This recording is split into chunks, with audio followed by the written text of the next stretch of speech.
अस्सलाम वालेकुम दोस्तों, वेरिन जी वस्ती न्यू अपडेट सां गॾु हाज़िर थी चुका आहियूं। इन खां पहिरीं असां चैनल ते न्यू आहियो त सब्सक्राइब करणु न विसारींदा दोस्तों।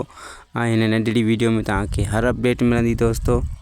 जी दोस्तों, तो हलूं था हाणे पंहिंजे वीडियो जी अपडेट जे तरफ़। तो दोस्तों जीअं त तव्हां ॾिठो त शेमीर ख़ान जा रखियल पनाहगाह शामुराद मेहरू ऐं उनजी चांडोकी धीउ जेका आई उनजे विचार खान जे मनसूबे तहत उन्हनि खे उतां खयों वियो, जंहिंमें मेहरू मारी वई ऐं उन्हनि खे ख़ान बहादुर जी हवेली में पहुचायो वियो आहे दोस्तों।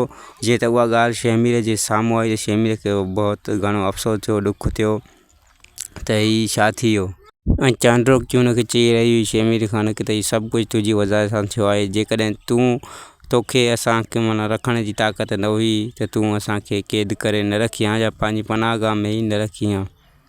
जी दोस्तों, हाणे ॾिसणो इहो आहे त शेमीर ख़ान इहो चयो आहे त जेकॾहिं मां पंहिंजे मनसूबे में कामयाबु वञा थो त ठीकु आहे, त मां इन ई माना चरिया पारे अंदाज़ में जेकॾहिं हुननि खे शिकस्त ॾेई सघां थो पंहिंजे चाचे खे ऐं शहरोज़ ख़ान खे, त मां ॾेई वेंदुसि। पर जेकॾहिं हू मुंहिंजे ॾाढ खां घणा थी विया ऐं हुननि मूं ते ज़ुल्म कयो त पोइ मां हीअ चरिया पारो नाटक छॾे ऐं हुननि जे साम्हूं खुली ईंदुसि।